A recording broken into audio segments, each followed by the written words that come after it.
Bangla update নিবেদনে Udayan সম্ভব। সহযোগী নিবেদক বাবা টেলিকম। দুর্গাপুরের সর্বপ্রথম জ্যোতিষ ও গ্রহরত্ন সংস্থা আসল উদয়ন, দুর্গাপুর স্টেশন বাজার। সহযোগী সংস্থা সম্ভব সিটি সেন্টার, বিগ বাজারের কাছে, কল্পতরু ফার্স্ট ফ্লোর।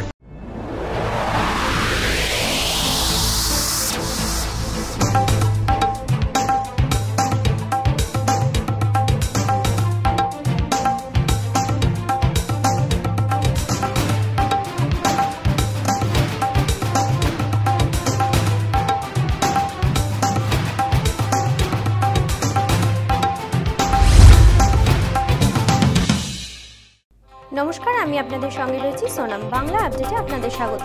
এখন এক নজরে দেখে নেব এই মুহূর্তের বাংলা আপডেট। ঘরের ভিতরে সাইকেলের চাবি নিয়ে খেলার সময় আচমকাই দেওয়াল চাপা পড়ে মৃত্যু হলো মুরসালিন শেখ নামে চতুর্থ শ্রেণীর এক ছাত্রর।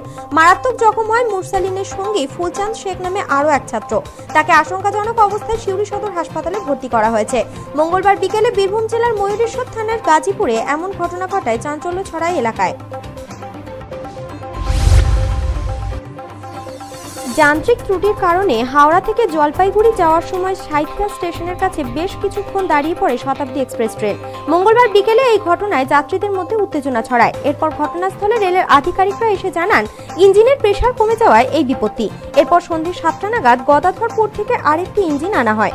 তারপরই 7:30 নাগাদ ওই ইঞ্জিন লাগানোর পর গন্তব্যস্থলের দিকে রওনা দেয় শতাব্দী এক্সপ্রেস।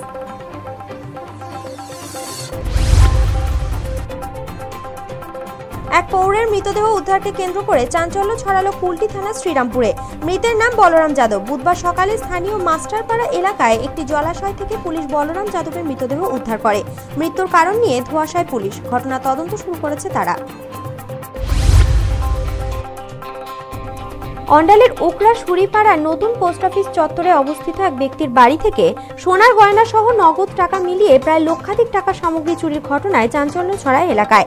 বাড়ির মালিক তাপস মণ্ডলের অভিযোগ, বুধবার ভোরে দুষ্কৃতীরা প্রায় 20 ভরি সোনার গহনা সহ নগদ প্রায় 40,000 টাকা নিয়ে চম্পট দেয়। তবে এই ঘটনার পরিপ্রেক্ষিতে তাপসবাবু বলেন তাদের পরিচিত কোনো ব্যক্তি এই ঘটনা ঘটিয়েছে। সারা দেশের পাশাপাশি আসানসোল শিল্পাঞ্চলেও ধুমধামের সাথে পালিত হলো গুরু নানকের জন্মদিবস।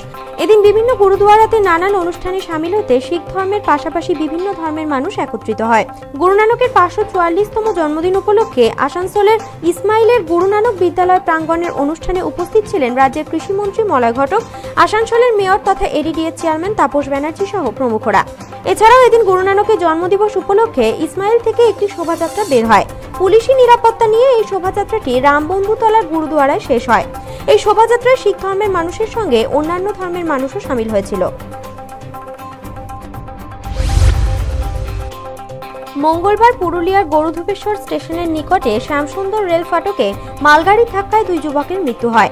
মৃত 2 যুবকের নাম দীনেশ মাহাতো এবং তাপস রাজওয়ার। দুজনেরই বাড়ি পুরুলিয়ার রঘুনাথপুর থানার পাথরকুনিয়া গ্রামে বলে জানা গিয়েছে। 2 বন্ধু আনন্দ মাহাতো নামে এক যুবককে বাইকে করে মাহাতোকোড়া গ্রামে ছেড়ে দিয়ে বাড়ি ফিরছিল। রেল লাইন পারাপারের সময় আনার স্টেশন থেকে আসা মালগাড়িটি দেখতে না পাওয়ায় এই দুর্ঘটনা ঘটেছে। 2 বন্ধুর এরূপ আকস্মিক দুর্ঘটনায় মৃত্যুতে পাথরকুনিয়া গ্রামে শোকের ছায়া নেমে এসেছে। রেল পুলিশ মৃতদেহ দুটি উদ্ধার করে ময়নাতদন্তের জন্য পুরুলিয়া সদর হাসপাতালে পাঠায়। বাংলা আপডেট এখনকার মতো এই পর্যন্তই। পরবর্তী বাংলা আপডেটের জন্য চোখ রাখুন বাংলা লাইভে। আপনারা দেখছেন বাংলা লাইভ, আমার বাংলা, তোমার বাংলা।